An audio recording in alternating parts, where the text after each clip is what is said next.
Du 29 mars au 9 avril, participez aux rencontres PEP 2021, un forum social participatif au format inédit avec la pleine participation de tous. Avec tout d'abord la fabrique des rencontres du 29 mars au 7 avril, où l'ensemble du réseau PEP sur les territoires initiera des actions avec des événements participatifs. Puis un forum social 100% en ligne les 8 et 9 avril, qui sera l'aboutissement des travaux collaboratifs de la fabrique des rencontres. Alors pour faire ensemble société inclusive, participez à ce forum numérique en vous inscrivant sur www.lesrencontrespep.org.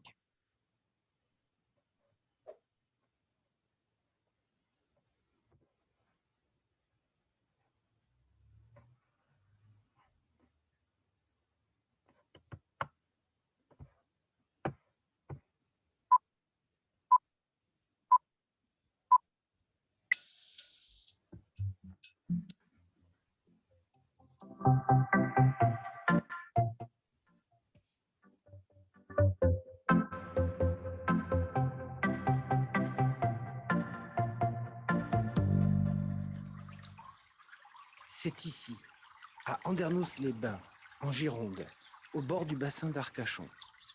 Mais soyons plus précis.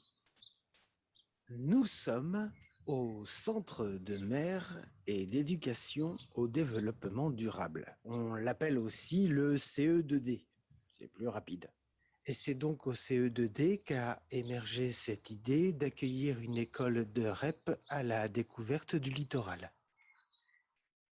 Voici celles et ceux qui ont participé à la construction de ce projet. Lui, c'est Bertrand Perrin. Il est directeur des PEP 33. C'est ça, je confirme. Merci Bertrand. Elle, c'est Stéphanie Morel. Elle est enseignante détachée. Et voici ma salle de classe.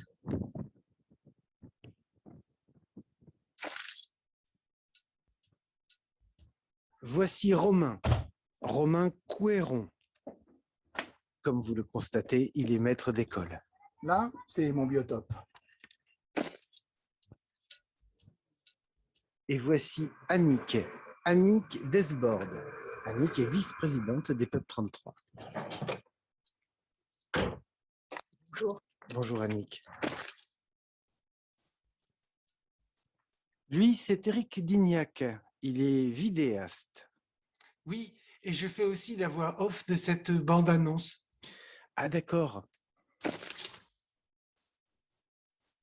Et voici venir Maxime Nunez. Maxime est chef de projet. Et là, je vais animer le débat.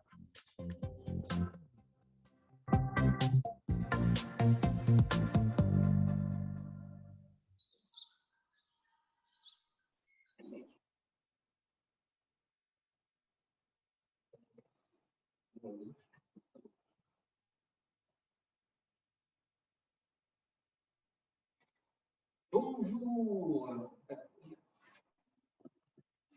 Bonjour à toutes et à tous. Bienvenue dans le 33, bienvenue en Gironde pour la fabrique des 33. Aujourd'hui, nous allons vous présenter le projet Une école rêve à la découverte du littoral. Au passage, pour ceux qui ne le savent pas, REP, Réseau d'éducation prioritaire. Notre présentation va se dérouler en différents temps. Donc, comme vous venez de la voir, il y a eu un premier temps avec une petite présentation de tous les intervenants que vous allez voir par la suite. On va avoir un deuxième temps maintenant où Annick Desbordes et Stéphanie Morel vont vous présenter le projet pour lequel nous sommes présents aujourd'hui. Ensuite, nous vous diffuserons une seconde vidéo qui est un teaser en fait de ce qui s'est passé. Ce projet s'était déroulé il y a à peu près 2 ans, 1 an et demi, 2 ans. Donc voilà, une vidéo qu'on a tournée il y a 2 ans, à ce moment-là. Et enfin, on arrivera donc à la dernière partie de notre temps fort, le moment de la table ronde, où vous pourrez en fait tous depuis chez vous intervenir en direct avec les personnes qui sont présentes ici autour de cette table et poser la question que vous souhaitez à la personne de votre choix. Avant que je donne la parole à Annick, déjà j'ai une première petite question. Est-ce que vous nous entendez bien? Carole, chez vous là-bas, est-ce que vous nous entendez bien? Oui, on entend bien, Maxime. Super, merci bien. Donc voilà, et avant que je donne donc la parole à Annick, vous nous entendez bien, c'est parfait. Une deuxième petite chose, mais je vois que tout le monde respecte déjà très bien les règles.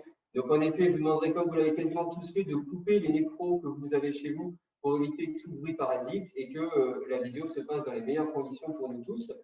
Au moment de la table ronde, donc à l'issue de la prochaine vidéo, quand vous pourrez poser vos questions aux personnes ici présentes, vous pourrez donc soit lever la main. Alors pour ceux dont je vois les caméras, parce que je vois beaucoup de personnes connectées sans caméra, n'hésitez pas à allumer vos caméras.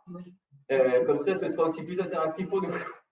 Et comme ça, si vous levez la main, hop, moi je vous donne la parole, vous allumez votre micro et vous posez votre question. Ouais, il y en a qui nous ont entendu, bonjour. Et sinon, vous pouvez aussi poser votre question par le chat. Mais oh là là, incroyable. Ah, super. Bonjour à tous. Et merci. Et merci d'être présent. Donc, écoutez, sans plus attendre, je vais laisser la parole à Annick Desbordes et qui va commencer à vous présenter ce projet. Donc, Annick, vice-présidente de l'association d'Espace 33. C'est à toi. Bon, merci beaucoup, Maxime.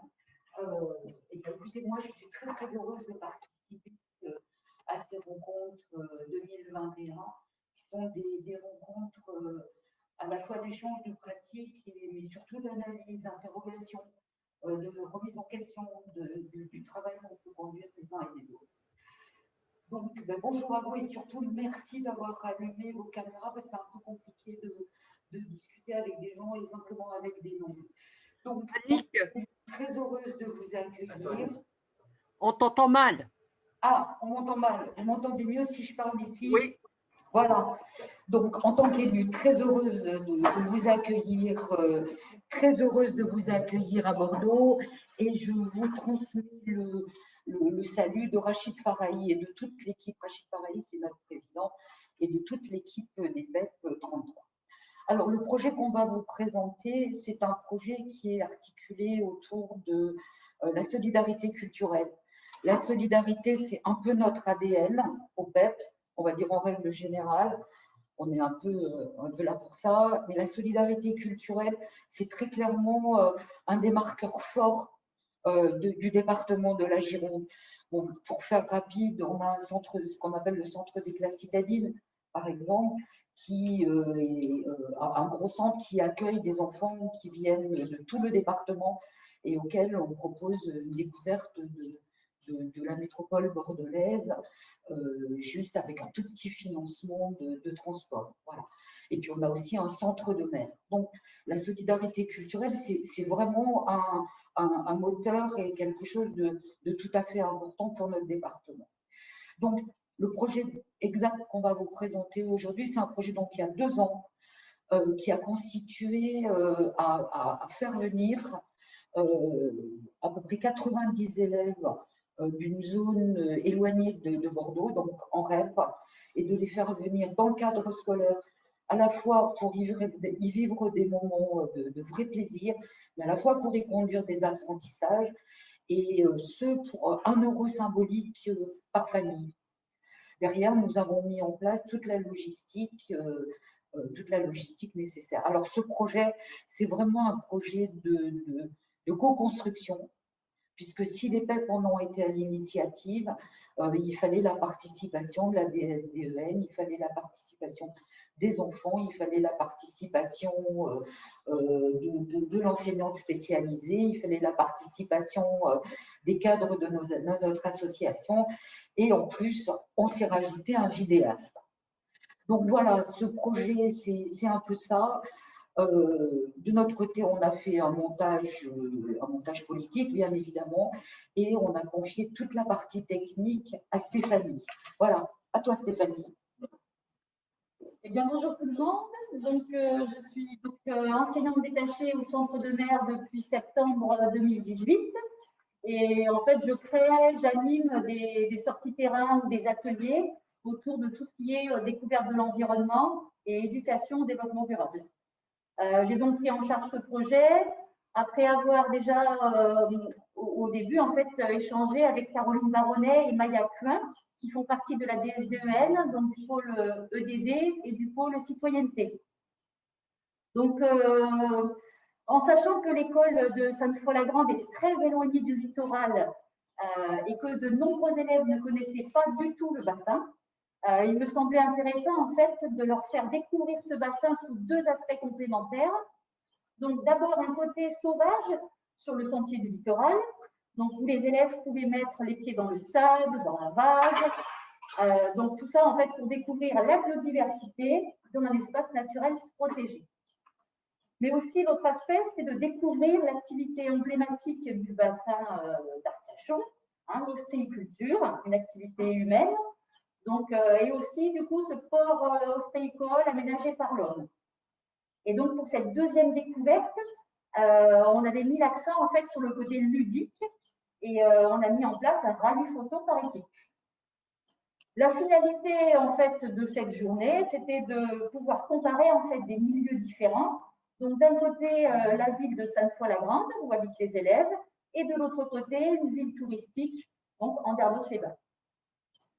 Voilà, Maxime. Et me revoilà. Donc, écoutez, merci Annick, merci Stéphanie. Donc, je présume que vous avez déjà des questions. Donc, si vous en avez, c'est très bien. Si vous n'en avez pas, c'est pas grave. Vous allez peut-être en avoir qui vont arriver par la suite. Donc, on va repasser par Paris pour vous envoyer le teaser et on reviendra juste ici en salle après avec tous nos intervenants. Donc, pour les collègues qui sont à Paris, à vous les studios, vous pouvez envoyer le teaser. Ça va arriver.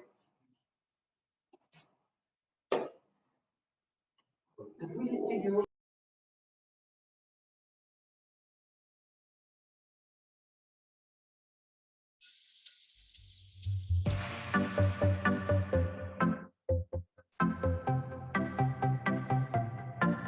C'est une proposition qui est venue des PEP de la Gironde, c'est-à-dire emmener plusieurs classes, passer une journée à Andernos, découvrir le bassin. On a annoncé aux élèves qu'on allait leur donner une surprise, on allait leur annoncer une surprise, et on leur a projeté une carte du bassin, une photo du port, en essayant de leur faire deviner où pouvait bien se trouver cet endroit, et ensuite on leur a annoncé qu'on allait y aller.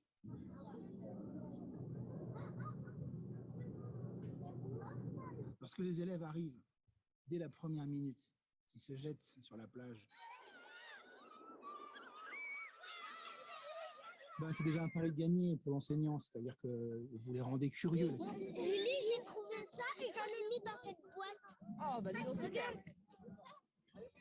C'est très bien, parce que tout ce que vous avez dans votre bocal, c'est pour ramener à l'école. À partir du moment où les enfants sont heureux d'être là, les apprentissages se font tout seuls. Ça devient automatique, il n'y a plus d'effort. Oui, elle est dure. Et du coup, c'est très concret pour eux, ça leur donne envie de continuer à chercher, envie de découvrir des choses et envie d'apprendre. C'est une proposition qui complète ce que l'on peut proposer entre les 4 murs de la classe. Les élèves s'y plongent corps et âme, mais vraiment avec le corps, pas que l'intellect. Qui c'est qui veut nous déguster la première liste là? Moi, c'est bon? Mais c'est Bravo, bravo. C'est bon, il y a celui-là? Ah ben oui. Ça change tout parce que ça veut dire qu'ils sont là à 100%. Les élèves les plus en difficulté ne passent pas par les vecteurs traditionnels de l'enseignement, c'est-à-dire l'écriture, la récitation. Ils ont besoin d'autres moyens, de moyens plus alternatifs. On pourra faire des sciences en travaillant sur ce qu'on a ramassé, ce qu'on a découvert sur le milieu. On pourra lire des textes qui en parlent. On pourra écrire pour raconter ce qu'on a vécu. On pourra faire de l'art plastique à partir des éléments qu'on a ramassés. D'ailleurs, on va créer une fresque pour décorer l'école. Tout est possible. L'idée, c'est de donner envie aux élèves de partir pour apprendre, tout simplement.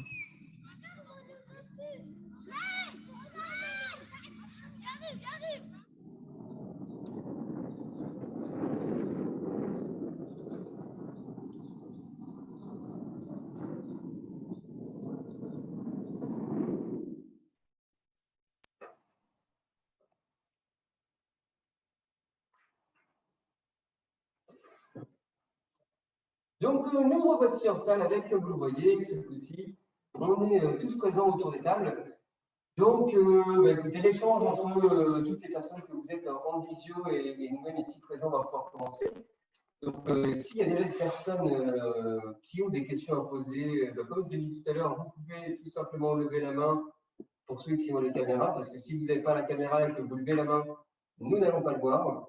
Donc voilà, simplement levez la main si vous avez allumé la caméra, je vous repasse la main, vous posez la question. Pour ceux qui n'ont pas les caméras, n'hésitez pas à mettre un message sur la discussion, sur le chat, et on pourra les voir en direct et poser les questions pour vous. Carole, tu lèves la main? Non, bon. Très bien. Eh bien, écoutez, moi, je lève la main parce que moi, j'ai une question. Donc, j'ai une question que je voulais poser pour commencer. On va choisir une personne qui n'a pas encore parlé. Donc, je vais poser une question à Romain Couéron, que vous avez déjà vu dans la vidéo précédente. Romain, est-ce que tu pourrais nous présenter le contexte éducatif et social de l'école de Sainte-Foy-la-Grande, s'il te plaît? Oui, alors Sainte-Foy-la-Grande, c'est une commune qui se trouve en Gironde, qui se trouve assez loin du centre de Bordeaux.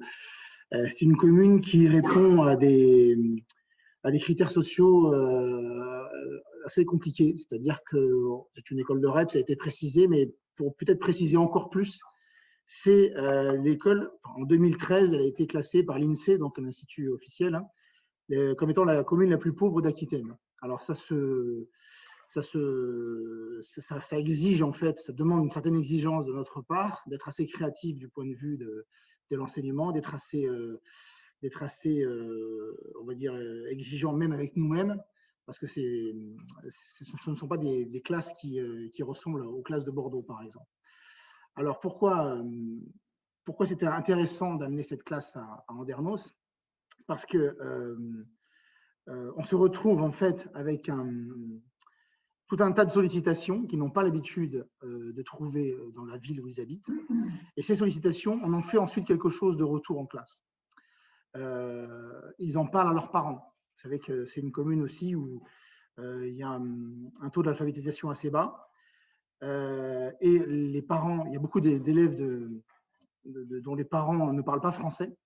Donc il y a un lien qui se fait entre les difficultés pour apprendre le français pour certains élèves et aussi du point de vue de leurs parents. Donc il y a un lien qui se fait dans la famille sur ce sujet-là. Donc c'est assez intéressant sur une expérience vécue de travailler avec leurs parents. Parce que eux ensuite, c'était assez marrant parce que la conséquence en fait de ce séjour à Andernos fait que les parents ont ensuite voulu eux aussi y aller pour partager cette expérience qu'avaient vécu leurs enfants. Voilà, je pense quelques mots dessus. En fait, je voulais te poser une deuxième question par rapport à ce que tu viens de dire. J'en profite que tu commences déjà à parler du lien entre des parents et des enfants. Qu'au final, les parents se sont plus impliqués, en tout cas plus intéressés à ce que toi, tu pouvais faire dans ta classe déjà, après avoir eu connaissance du travail qu'ils faisaient avec les enfants. C'est ce que tu nous disais. Oui. Et est-ce que les parents, par la suite, est-ce qu'il y a eu des actions de leur part qui ont été faites? Est-ce qu'il y a eu un intérêt particulier qu'ils ont énoncé? Je sais que tu donnes aussi des cours de FLE. Est-ce qu'il y a eu un lien avec tout ça ou pas, justement? Oui, il y a un lien avec tout ça. Enfin, nous, on a trouvé vraiment un intérêt très fort de travailler avec les PEP parce qu'elle est sensible en fait à cette œuvre sociale qui est derrière l'enseignement. Évidemment, la classe n'est pas toute seule dans l'école et l'école n'est pas toute seule dans la ville. Il y a eu une résonance dans les foyers, dans les familles, notamment dans cette commune où souvent ces populations étaient un peu laissées pour compte. Et donc la résonance, elle se fait à travers les familles. Et j'ai envie de dire que c'est essentiel pour l'apprentissage qu'il y ait une cohérence entre ces familles-là et ce qui se passe à l'école en fait. Ouais. Bien sûr. Merci Romain. J'en profite pour faire un petit lien avec la discussion, avec le chat. Donc on a une question. Vous disiez que c'est Monsieur Turcan, de la télé. Vous disiez que les parents auraient souhaité venir plus tard avec les enfants. Cela a-t-il été envisagé par le centre? Alors je vais donner un début de réponse et par la suite je vais donner la parole à Monsieur Perrin, le directeur de l'association. Donc il faut savoir que même si l'action dont on parle ici, donc une école REP à la découverte du littoral, est à destination des élèves de l'école dans un premier temps. On travaille déjà, nous, dans le 33 aussi avec, non pas avec le public scolaire, mais aussi avec les publics plus larges, que ce soit touristiques ou autres. Donc, on accueille aussi des publics adultes à certains moments sur le site d'Andernos. Pour autant, comme je l'ai dit, je vais laisser la main à Monsieur Perrin concernant donc la question est-ce que les parents et les enfants sur cette thématique? Alors, déjà, peut-être juste repréciser que, en tout cas, par rapport à ce projet, il y a eu un temps de retour qui a été fait justement avec la présentation du film. Et ça a été, en tout cas, un temps fort pour aller à la rencontre des familles. Après, effectivement, c'est comment donner envie aussi à ces familles qui ne connaissaient pas forcément le bassin de pouvoir venir. Alors, c'est vrai que sur Andernos, comme vient de le préciser voilà, Maxime, nous avons aussi un petit, alors à la fois des animations que l'on propose toute l'année sur les thématiques de l'environnement. Hein, donc, ça, les gens peuvent venir s'inscrire pour passer une journée avec nous. De la même façon, ils peuvent aussi venir sur un petit village qu'on a aussi sur Andernos, passer le temps d'un week-end ou le temps de un peu plus de vacances, par exemple, sur Andernos. Donc, vous voulez quand même à la rencontre forcément du bassin, puisqu'il donne directement. D'ailleurs, on a vu tout à l'heure sur le film à l'introduction sur le bassin d'Arcachon. Voilà, pour répondre un petit peu sur comment travailler, en tout cas, ou faire venir les familles.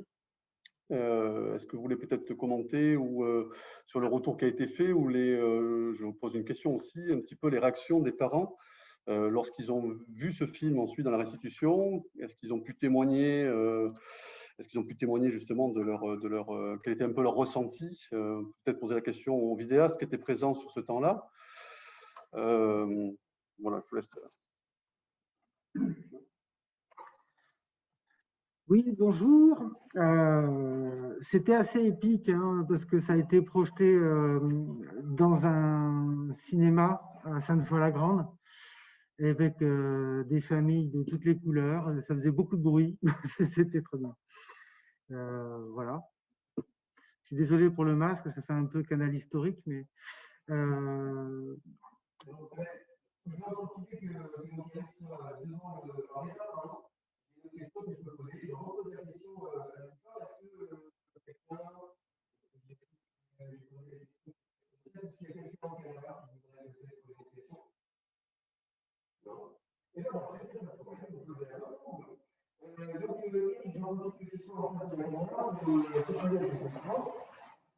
C'est plutôt une constatation qui est quand j'ai regardé le teaser. Alors, on a aussi une version plus longue qui a été produite. Hein, le teaser sur 2 minutes 30 environ. On a aussi une version de 25 minutes que vous pouvez retrouver aussi bien sur le site des F33 que sur la page des fabriques au passage, un petit peu plus bas. En bas de la page, vous scrollez jusqu'en bas et vous trouverez le film de 25 minutes. Donc, il y a des points aussi bien ce film que ce teaser. Et j'ai eu l'impression que je me retrouvais au même niveau que les enfants. En fait, j'ai eu l'impression de faire partie du groupe. Maxime, on ne t'entend pas. Ah oui, Maxime. On ne m'entend pas, pardon. Merci. Je repose la question. Merci Eric. Donc, je te demandais, moi, en regardant cette vidéo, j'ai eu l'impression de me retrouver au même niveau que les enfants. Ce qui m'a donné l'impression de faire partie de ce groupe d'enfants et vraiment de passer ma journée avec eux. Est-ce que c'était une volonté propre, toi, en tant qu'artiste, de filmer de cette manière-là ou voilà, est-ce que tu peux nous parler de ce point, s'il te plaît? Alors, oui, je confirme. En fait, je vais dire comment j'ai procédé en 2 mots. Hein. Je comprends vraiment que cette question de l'importance c'est de participer, hein, parce que là, pour faire un film, il y a une préparation en amont. C'est un film de commande. Donc, moi, dans ces cas-là, je suis en position d'écrivain public, sur un support vidéo. Donc, il fallait comprendre ce dont il fallait témoigner. Et alors, donc, j'ai appris plein de mots. Qu'est-ce que c'est un REP, un réseau d'écoles prioritaires, c'est ça? La différence entre école élémentaire et école primaire. Enfin, ce qui était vraiment… voilà, où c'est que ça se passe? Qu'est-ce qui se passe? Comment on procède? Donc, on s'est vu, on s'est parlé beaucoup. On ne va pas comme ça sur un tournage. Il fallait que je comprenne à l'avance. Donc, on m'a vraiment donné beaucoup de clés. Et puis, dans le tournage, eh ben, on a vu la séance de préparation parce qu'avant de faire le voyage, il y a une préparation, une stimulation chez les enfants. Et ça se voit vraiment dans le film. Et puis, il y a le voyage lui-même dans le bus, l'approche et le retour, ça fait partie de leur expérience sensorielle à ces enfants. Et moi, ma proposition, quand on a établi un peu le cahier des charges de ce film, c'était de filmer à hauteur d'enfant et à vitesse d'enfant et de façon immersive. Voilà. Alors, le tournage lui-même, eh ben, c'était d'un seul coup, comme c'était bien préparé, ça devenait très simple parce que ces gosses, on le sent, ils partent pas en week-end, ils se déplacent pas beaucoup. Ils sont curieux et c'était pas un luxe pour eux, c'est puissant. Et dans un troisième temps, ben, il y a eu l'assemblage, ce qu'on appelle le montage. Et là, j'avais fait un film de 26 minutes parce que, en se disant que c'était un film qui doit être vu par un public d'enseignants.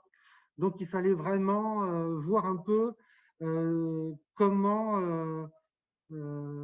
l'intérêt de ce séjour, comment tout passe par le sensoriel et les applications pédagogiques possibles. Dans un second temps, après le voyage aussi. Voilà, et donc il y a eu aussi un témoignage qui a été demandé. On a improvisé, ça a fait vraiment la navette dans tous les sens. Et pour terminer, donc les enseignants de Sainte-Foy-la-Grande ont témoigné d'un point de vue pédagogique. Et ça, c'est en début du film. Et après, ben, on part en voyage avec les enfants à leur échelle, quoi. Voilà. Annick, tu voulais réagir aussi sur cette même question? Oui, merci. Et moi, je veux bien revenir un petit peu sur l'histoire qu'il y a eu avec ce film parce que ça a vraiment fait partie de notre projet. En fait, quand on a choisi de travailler avec un vidéaste, on l'a fait parce qu'on souhaitait remettre de la communication et une communication un peu péchue avec nos partenaires. Donc on s'était dit on va faire un film et puis on allait en fait guère plus loin. Et tout le travail qui a eu lieu avec Eric, ça a été justement de nous interroger sur qui faisait quoi, comment on voulait que ce soit filmé, qui allaient être les acteurs principaux. Je me souviens par exemple de grandes discussions qu'on avait au téléphone sur le générique. Est-ce qu'il fallait mettre le nom de l'inspecteur d'académie, son prénom? Est-ce qu'il fallait mettre les titres et les diplômes des uns et des autres, par exemple, pour faire un peu large et un peu avec humour? Ou est-ce qu'il fallait mettre le nom des enfants? Voilà. Donc, ça nous a vraiment permis de nous interroger là-dessus et de se dire finalement, dans ce film, qu'est-ce qu'on a envie de valoriser? Est-ce que c'est le travail de notre association? Ben oui, quand même un peu.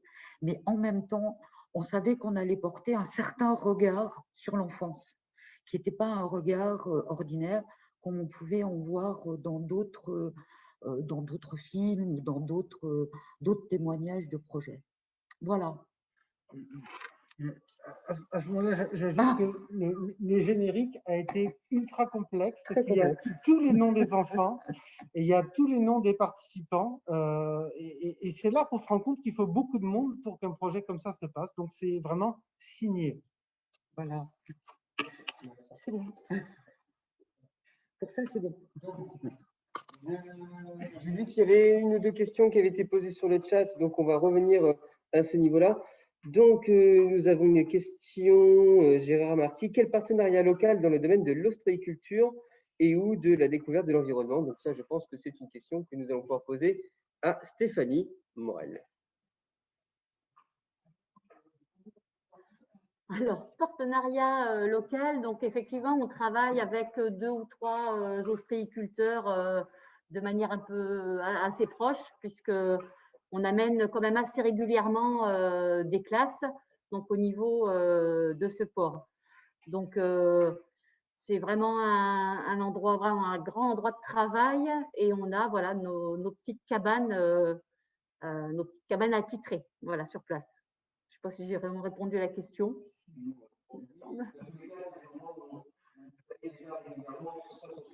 Aussi avec d'autres classes qui viennent au cours de l'année, c'est déjà voilà, des endroits où vous allez et ça fait des années que vous allez à ces endroits. Très bien, on va passer avec la question suivante donc de Nadège Duperré. Bonjour à toutes et tous. Bonjour à toutes et tous, pardon. Petit pataquès. Désolé pour la caméra, j'ai quand même une question. Comment s'est tissé le lien avec la DSDEN et plus largement le partenariat d'éducation nationale PEP?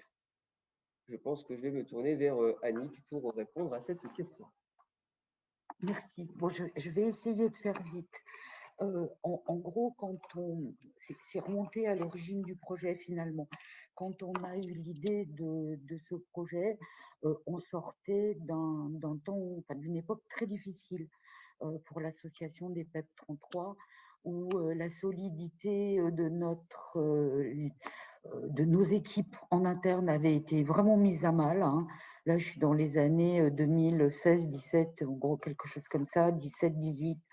Donc la solidité de l'équipe avait été vraiment mise à mal et la solidarité du lien, la solidité du lien avec la DSDEN l'avait été tout autant, voire beaucoup plus. Donc en fait, on avait ce projet, il répondait à cette double demande, c'est-à-dire comment refaire du lien entre nous et comment refaire du lien autrement que par un espèce de discours théorique, ronflant, oiseux sur les valeurs, par exemple, autant faire vivre ces valeurs en vrai de vrai. Donc, quand on a porté ce projet à la DSDEN, on l'a porté avec grande prudence. On est tombé sur des gens particulièrement attentifs, qui ont très bien compris l'enjeu de notre projet et qui nous ont aidés à cerner le territoire sur lequel nous allions proposer notre soutien finalement. Et c'est de là qu'on a cerné le territoire de Sainte-Foy-la-Grande et les classes. On a fait une délimitation de ce territoire et c'est tombé sur la classe de Romain et d'autres classes d'ailleurs, bien évidemment, puisqu'il y avait 95 élèves. Donc finalement, c'est vraiment dans une pratique concrète, en étant très à l'écoute les uns des autres, hein, des exigences que posait la DSDEN, parce qu'il y en avait. On ne pouvait pas faire n'importe quoi, s'engager n'importe comment. Il y avait des droits à l'image, il ne fallait pas du tout qu'on les oublie. Il y avait du temps à respecter. Il y avait des contenus absolument. Voilà. Donc ça, ce sont des choses qu'on a vraiment travaillé ensemble et que c'est tout un travail qui est en ce moment, qui se poursuit. C'est-à-dire que ce travail-là ne se poursuit pas. Mais maintenant, on peut travailler vraiment en beaucoup plus grande confiance avec nos partenaires historiques. Voilà. Alors, j'espère que cela a pu répondre à votre question. Alors, je vois l'heure tourner. Il va falloir qu'on rentre de l'antenne d'ici pas très longtemps. Alors, est-ce que, donc, je vais vous poser la question une dernière fois, est-ce que dans les personnes qui sont en caméra, vous auriez une question à poser? Ça va être le dernier moment avant que je pose la dernière question. Vous pouvez encore le faire maintenant. Très bien. Donc, moi, j'ai une dernière question pour Romain. Romain, je voulais juste savoir un petit peu si le choix de faire ce projet avec l'association des PEP 33 était un choix qui était anodin pour toi et pour l'école, parce qu'au final, il y a ta classe qui est venue, mais tu n'es pas le seul à t'être déplacé. Et je te remercie encore d'être venu aujourd'hui. Et voilà, en ce qui concerne le choix de la classe de découverte. Donc, je répète ma question, est-ce que le choix des PEP était anodin pour toi en ce qui concerne le fait de faire des classes de découverte dans ton école? Alors, j'ai conscience que je m'adresse à un public PEP là, mais je vais essayer de ne pas faire de flagornerie. Et pour autant, en tout cas, croyez-moi, c'est sincère. Je pense que cette association, enfin l'association que vous représentez tous ici, elle porte des valeurs qui marquent un public. On aurait très bien pu partir nous-mêmes, faire une activité quelconque au bord de l'eau. Ça n'aurait pas du tout la même résonance. Pour vous donner un exemple, lorsqu'on est allé sur le port ostréicole, on s'est adressé au capitaine du port. Si on avait fait cette sortie comme une simple activité, on se serait occupé des huîtres, de l'ostréiculture, point barre. Là, c'était un peu différent. Derrière l'idée d'aller rencontrer le capitaine du port, c'était aussi l'enjeu éducatif de faire quelque chose de l'ordre des valeurs républicaines, de s'adresser à l'administration, comment s'adresser à un représentant, comment avoir la confiance de quelqu'un, comment comprendre les mécanismes qui régissent le travail des hommes. Ça fait partie des choses qu'on essaie d'inculquer. En fait, c'est des choses qu'on essaie de faire passer dans la classe, évidemment. On fait vraiment de l'éducation, là, pas simplement de l'activité. Et je pense que les PEP ont bien compris qu'au-delà de l'activité purement, on va dire, l'activité naturaliste au bord du littoral, il y a aussi ça derrière. Respecter un environnement. Qu'est-ce que ça veut dire que respecter un environnement? Andernos, c'est un endroit où l'environnement est protégé. Il y a des espèces endémiques qui doivent être conservées. Il y a des règlements. Comment on se comporte lorsqu'on est au bord de l'eau. C'est aussi un peu la même façon de raisonner qui est à l'œuvre lorsqu'on s'interroge sur notre comportement dans une ville. Comment s'adresser à un représentant de l'ordre, comment s'adresser à quelqu'un qui est là pour poser des règlements. Tout ça, ça fait partie d'un enjeu éducatif que les PEP ont bien compris, ont bien cerné, vu l'ancienneté de cette association et vu tout ce qu'elle a parcouru. Vous savez qu'ici, c'est depuis 1926, donc il y a eu de l'eau qui a coulé sous les ponts et il y a eu des cerveaux qui ont eu le temps de réfléchir évidemment à toutes ces questions-là. Alors, écoute, merci Romain, merci à tout le monde. Il est 15h05, donc bon, je ne peux plus avec les questions, hélas, comme je l'ai dit avant, il va falloir qu'on s'arrête pour rendre l'antenne. On a une dernière vidéo à envoyer. Alors, on ne va pas l'envoyer, je vais juste une petite minute avant de l'envoyer. Je tenais avant tout à remercier toutes les personnes présentes donc en visio chez vous, ainsi que toutes les personnes qui sont présentes de notre côté. On va aussi pouvoir remercier William Pereira, qui est hors caméra aujourd'hui, qu'on va pas se mettre là, il était là toute la durée du projet en amont et aujourd'hui. Donc, il a travaillé avec nous pour la bonne réalisation de ce temps fort. Donc, comme je l'ai dit, les questions sont terminées. Il va falloir qu'on rende l'antenne très bientôt. Un grand merci à tout le monde. Si vous avez d'autres questions qui viennent plus tard, n'hésitez pas à nous contacter. Il y a une adresse contact pour entrer en contact avec chacun d'entre nous si vous avez des questions qui vous viennent plus tard, et ce sera avec plaisir. Sur ce, je vais vous souhaiter une bonne journée, une bonne continuation aussi pour les quelques temps forts des fabriques qu'il reste. Et pour terminer, vous qui êtes restés donc jusqu'à la fin hors caméra ou face caméra, on vous a fait une petite compilation, un best-of en fait, de différentes réactions d'enfants qu'il y a eu le jour J en fait du projet dont on vous parle depuis maintenant un peu plus d'une demi-heure. Donc, écoutez, merci à tous. La Fédé, vous pouvez nous envoyer, s'il vous plaît, cette petite vidéo. Et je vous dis à tous à une prochaine fois. Bonne journée.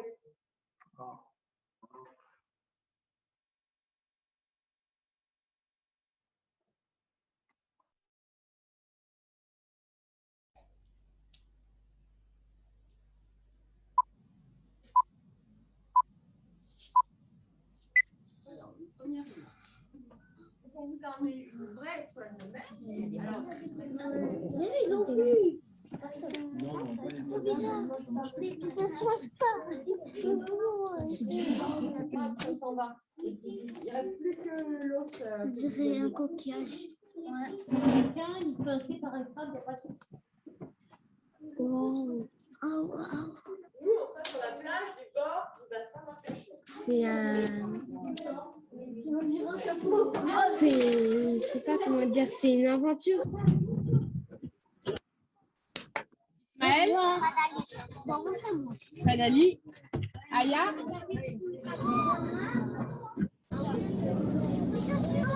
On va ramasser des coquillages et on va voir des bateaux. On va voir des crabes, on va manger des huîtres et on va voir quelques crabes morts. Il y a aussi des étoiles de mer.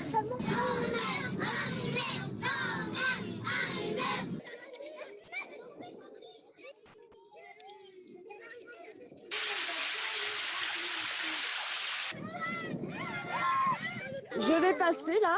Oui, il est dur. Ah ouais, hein. Moi, j'ai pas peur. On a pêché des énormes crabes et des crevettes, des bébés. On a fait la course de crabe. On a fait la course de crabe. C'était le plus gros qui a gagné. C'est le nôtre. Je peux essayer, s'il te plaît? Je te vois de plus près.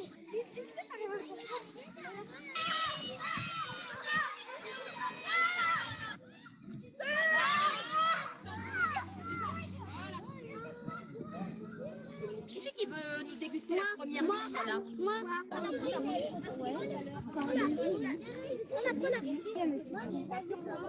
Ah, c'est trop bon. Doucement, doucement.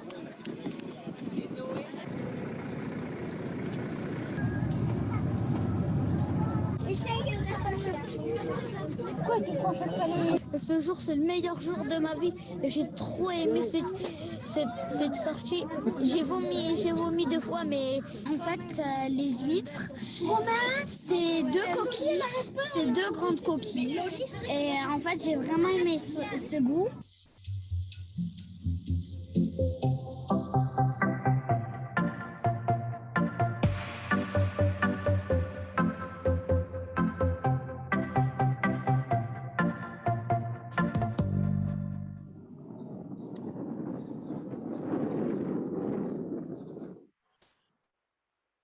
Merci beaucoup à l'équipe des PEC 33 et bon après-midi à tous.